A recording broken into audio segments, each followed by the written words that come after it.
रूस पर यूक्रेन का भयंकर हमला हुआ है। ट्रकों में छिपे ड्रोन और उसके बाद स्वाहा हो गए 40 बॉम्बर्स। पुतिन को अरबों का नुकसान हुआ है। नमस्कार, आदाब, सत श्री अकाल। मैं एंकर जुनैद सोनू आप सभी का स्वागत करता हूं। यूक्रेन की सुरक्षा एजेंसी SBU ने ऑपरेशन बेब के तहत रूस के 4 बड़े एयरबेस पर हमला किया। इस हमले में रूस के 40 बॉम्बर्स विमानों के तबाह होने की खबर है। रूस और यूक्रेन के बीच जारी जंग को 3 साल से ज़्यादा का समय हो चुका है, लेकिन अभी भी दुनिया को यूक्रेनी शहरों और रूस में बमबारी और विनाश की कई तस्वीरें दिख रही हैं। रूस ने बार बार यूक्रेन के अंदर घुसकर मिसाइलें और बम बरसाए हैं, लेकिन इस बार यूक्रेन ने ऐसा जवाब दिया है जो पुतिन सरकार के लिए झटका बन गया है।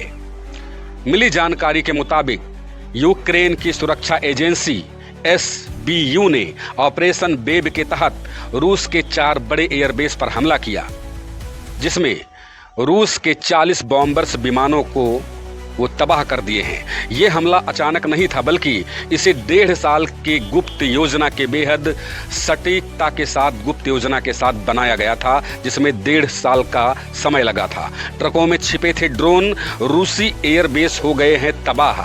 यूक्रेन ने इस ऑपरेशन में सस्ते लेकिन स्मार्ट FPV ड्रोन का इस्तेमाल किया, जिन्हें ट्रकों में बने लकड़ी के केबिन्स में छिपाकर रूस के अंदर भेजा गया।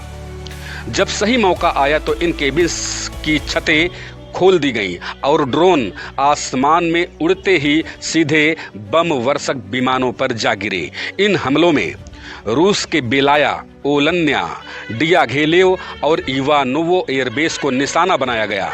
ये जगहें यूक्रेन से हजारों किलोमीटर दूर थी, लेकिन यूक्रेनी रणनीति ने इस दूरी की दीवारों को भी गिरा दिया है। यूक्रेन का ये हमला सिर्फ रणनीतिक नहीं, आर्थिक स्तर पर भी रूस के लिए एक बड़ा झटका कह सकते हैं। जिन 41 बॉम्बर्स विमानों को तबाह किया गया, उनमें A-50, Tu-95 और Tu-22 M3 जैसे महंगे और घातक विमान शामिल थे। इन विमानों की कीमत अरबों डॉलर में होती है, जबकि यूक्रेन ने हमले में जिन ड्रोन का इस्तेमाल किया, उनकी लागत कुछ $100 में थी।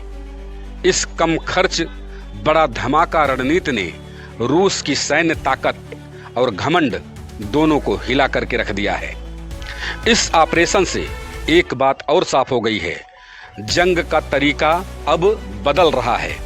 रूस के गवर्नरों ने खुद हमलों की पुष्टि की और सोशल मीडिया पर वायरल हुए वीडियो में ट्रकों से ड्रोन उड़ते और विमानों को तबाह करते देखा गया है। यूक्रेन अब सिर्फ अपने शहरों की रक्षा नहीं कर रहा, बल्कि रूस के अंदर वो घुसकर जवाबी हमले करने की ताकत भी दिखा रहा है। इस पूरे ऑपरेशन पर यूक्रेन के राष्ट्रपति जेलेंस्की और SBU प्रमुख वासिल मल्यूक की नज़र थी। अब ये साफ हो गया है कि ड्रोन वारफेयर 21वीं सदी की सबसे खतरनाक हकीकत बन चुकी है। निश्चित तौर पर ये नए तरीके इस्तेमाल किए जा रहे हैं। यूक्रेन ने रूस पर हमला करके सिर्फ पुतिन को ही नहीं, बल्कि पूरी दुनिया को दिखा दिया है कि ड्रोन का किस तरह इस्तेमाल किया जाता है या किस तरह से इस्तेमाल किया जा सकता है। ऐसे ड्रोन जिनकी कीमत लाखों में भी नहीं है, उन्होंने करोड़ों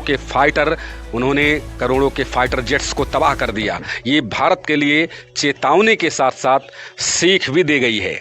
जब बात ड्रोन युद्ध की हो, तो यूक्रेन ने रूस को ऐसा झटका दिया कि दुनिया के सारे सैन्य रणनीतिकारों की आंखें फटी की फटी रह गईं। वहीं भारत के लिए यह एक चेतावनी के साथ साथ सबक भी है। 1 जून को यूक्रेन ने ऑपरेशन स्पाइडर बेब के तहत रूस के 4 से 5 ड्रोन हमले किए।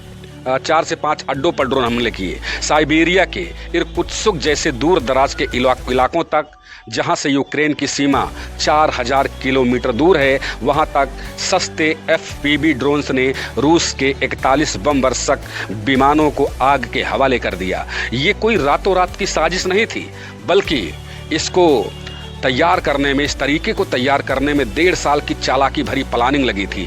यूक्रेन ने 117 छोटे छोटे FPV ड्रोन्स, जिसकी कीमत 50,000 रुपए से भी कम थी, उससे रूस के मोबाइल नेटवर्क का इस्तेमाल करके सटीक निशाने पर भेजा।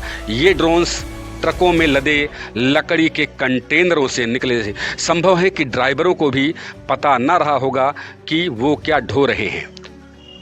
यूक्रेन ने पहले रूस को चकमा दिया, उनके विमानों को चुनिंदा हवाई अड्डों पर इकट्ठा करने के लिए मजबूर किया और फिर एक साथ धमाका कर दिया। रूस को इस हमले में $7 बिलियन का नुकसान बताया जा रहा है, जो कि कोई छोटी मोटी बात नहीं है। ये बहुत बड़ा नुकसान है और नुकसान के साथ साथ उनकी सिक्योरिटी को, उनकी सुरक्षा को जिस तरह से ये घात लग चुका है, कहीं ना कहीं पूरे भारत को भी इस पर नज़र रखनी चाहिए और उनके तरीकों को भी नज़रअंदाज नहीं करना चाहिए। ज़्यादा से ज़्यादा शेयर करें। नमस्कार।